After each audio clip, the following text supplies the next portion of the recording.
Assalamualaikum, kali ini aku bakal berbagi ide berbisnis cara membuat bumbu bakar serbaguna yang bisa kalian gunakan untuk bumbu, grill, dan bakar-bakar. Baik, yang pertama di sini ada margarin yang kita panaskan atau kita cairkan di wajan yang panas. Di sini margarinnya kita gunakan secukupnya aja. Kira-kira nanti cukup untuk menumis bumbu basah dan bumbu kering yang kita gunakan untuk mencampur ke saus kemasan yang bakal kita pakai. Nah, di sini kita bakal bikin bumbu yang cita rasanya berbeda, tapi ini bisa untuk ide bisnis juga karena ini dengan modal yang lumayan, modalnya ekonomis gitu, bisa dipakai untuk berbagai macam bakar-bakaran. Jadi kalau untuk yang usaha bakso bakar, usaha sosis bakar, kemudian tempura bakar, ini bisa banget dipakai. Nah, untuk pertama-tama kita di sini nyiapkan juga bawang merah dan bawang putih yang sudah di blender. Nah, untuk yang pertama kali kita tumis adalah bawang merahnya dulu. Di sini supaya bawang merahnya itu ada rasa gurih dan lebih kering. Kalau lebih kering dia aromanya lebih menarik dan wangi gitu, jadi bikin bakaran kita juga lebih harum.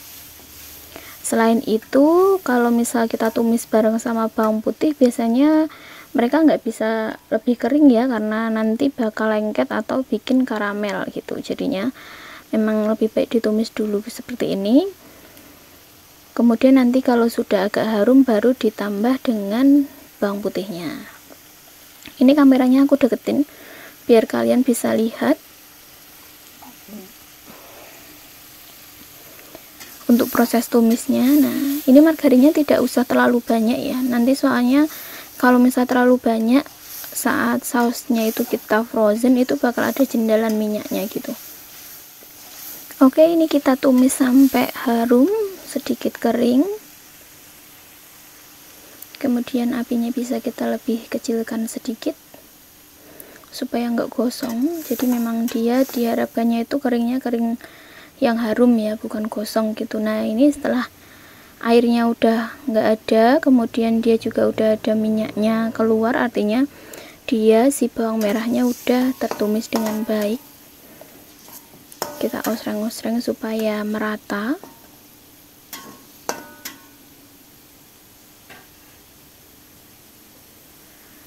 Setelah itu kita masukkan tadi untuk bawang putih yang sudah dihaluskannya. Nah, bawang putihnya kita haluskan, kemudian kita masukkan di sini. Setelah itu juga nanti kita aduk bareng bersamaan sama tumisan bawang merah yang tadi. Nah, ini kita aduk-aduk sampai rata supaya tidak gosong dan bisa matang sempurna. Bawang putih di sini memang ciri khasnya untuk bumbu bakar ya teman-teman. Jadi nanti dia memang bisa untuk mengurangi rasa amis, nambah ke rasa sedapnya juga gitu. Jadi memang kunci utama rasa gurihnya itu juga di bawangnya ini. Bumbu bakar ini nanti bisa dikemas dan kita simpan di chiller ataupun freezer ya. Nah, ini aku tunjukkan juga bumbu-bumbu yang dalam bentuk kering. Ini aku redupin dulu soalnya tadi nggak kelihatan ya.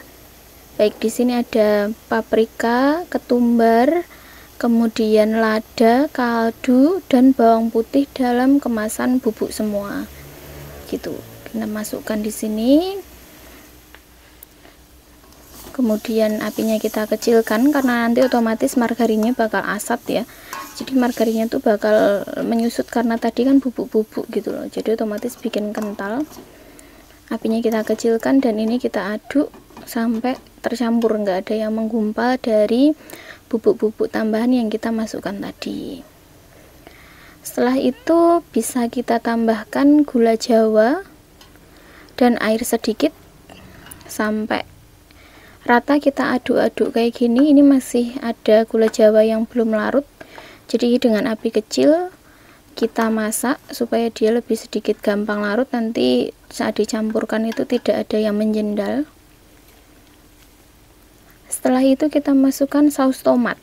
Nah, ini saus tomat, kita pilih kemasan saus tomat merek apapun silahkan, nggak harus merek tertentu, yang penting dipastikan saus tomat tersebut ber-BPOM ataupun ada izinnya, jadi kemudian juga terdaftar secara legal dan tidak expired ya teman-teman. Saus tomat ini kita harapkan bisa bikin warnanya lebih menarik nanti bumbu bakarnya itu, dan ada rasa manisnya gitu. Jadi bumbu yang kita hasilkan itu tidak cuma rasa pedas, tapi ada rasa manis.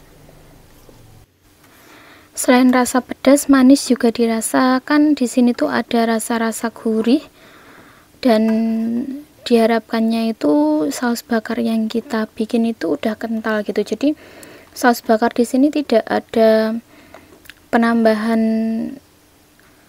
tepung tapioka yang lebih banyak ataupun pengental gitu ya. Jadi memang dia udah kental dari pastanya itu sendiri. Baik, ini setelah tumisan tadi udah rata, kita matikan kompornya. Kemudian di samping udah ada air yang udah kita didihkan juga. Nah, nanti air yang kita didihkan ini bakal kita campur sama bumbu atau saus tumisan tadi. Jadi fungsinya di sini karena keduanya udah dalam keadaan panas gitu, dalam titik didih, jadi kita harapkannya dia awet tanpa perlu ada tambahan pengawet gitu. Jadi memang kalau misal kita campurnya itu hanya dalam bentuk pasta atau saus-saus aja kita campur gitu tanpa ada tambahan air, mungkin dia bisa awet sesuai dengan kemasan di saus masing-masing gitu. Tapi karena memang di sini kita carinya yang ekonomis, yang bisa bikin dia lebih banyak, volumenya jadi lebih banyak, dan kita bagi-bagi, jadinya memang di sini ada tambahan air. Kemudian ini setelah mendidih, kita masukkan saus Vina extra pedas ya. Saus Vina extra pedas di sini kita masukkan 1 plastik. Ini memang kita pakainya dari beberapa merek yang memang setelah dicampur itu rasanya udah pas. Jadi untuk pemilik-pemilik usaha juga ekonomis, tapi memang kualitasnya juga udah bagus gitu. Nah, ini setelah kita masukkan saus vinanya, kita aduk lagi. Jangan sampai terlalu lama, karena nanti dia saat jatuh ke dasar panci itu bisa bikin kristal dan gosong gitu. Nah, ini kita aduk-aduk lagi. Ini kita aduk sampai nggak ada yang menggumpal ya, karena tadi kan saus kental terus kita masukkan ke dalam air gitu. Jadi ini kita pastikan nggak ada yang menggumpal di dasar supaya nggak ada yang gosong juga.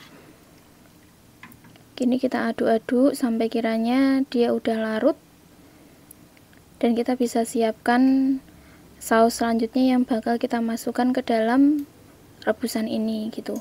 Nah, ini untuk saus selanjutnya itu yang kita pakai adalah saus ekstra pedas juga punyanya Gourmet gitu. Ini tadi karena kita bikinnya yang lava, jadi memang ini ekstra pedas semua yang kita pakai ya gitu. Memang kita mau bikinnya saus yang pedas manis, tapi memang lebih spesifik ke pedasnya, bukan yang rasa manis banget gitu, enggak. Memang di sini bikinnya yang hot lava gitu. Ini untuk yang ekstra pedas ini juga harapannya kita nggak perlu ada tambahan kasih cabai asli ya, maksudnya cabai blender gitu, karena memang kita meminimalisasi supaya tidak mudah basi ya, karena memang nanti itu penyimpanannya kan kita bagi-bagi ke botol dan kita taruh di freezer gitu. Harapannya memang ini tuh sekali masak bisa untuk beberapa kali jualan. Untuk kalian yang pengen jualan saus-saus untuk bumbu bakar tahun baru, Idul Adha, atau memang saus kemasan siap pakai untuk grill, itu juga bisa banget ini. Nanti tinggal diganti atau ditambah dengan adanya rasa yang ingin kalian buat gitu, kayak misal ada hitam atau pedas manis atau teriyaki, itu bisa. Nah, karena kali ini kita bikin yang hot lava, otomatis ini kita tambah saus hot lava juga 1 pot yang besar. Ini dia bener-bener kental ya, ciri khasnya hot lava. Dia kental, ada hint manis rasa sedikit gitu, tapi lebih ke pedas yang bakal ditimbulkan. Ini kita masukin hati-hati dan sabar, karena memang untuk yang hot lava ini dia benar-benar kental ya, teksturnya tuh kayak agak lengket kental gitu. Jadi memang sambil nunggu yang di dalam kemasan itu habis netesnya, kita bisa sambil aduk-aduk yang bawah, karena jangan sampai gosong ataupun mengkristal, karena nanti bakal ada bau sangit untuk saus yang kita hasilkan gitu. Nah, ini kita maksimalkan untuk pengeluarannya, dan nanti kita bakal campur sempurna supaya tidak ada yang menggumpal, tidak ada yang tidak campur dari semua bagian saus yang kita produksi.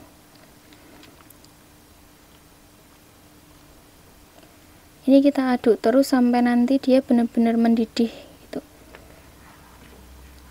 Aduk perlahan sampai benar-benar tercampur, kemudian nanti kita tunggu sampai mendidih. Setelah mendidih kita dinginkan dan kita kemas gitu. Selain untuk produksi ini, kita juga harus mikir kemasan dan stiker yang perlu kita bikin gitu, supaya apa yang mau kita jual itu menarik dan terlihat memang higienis ke pasien.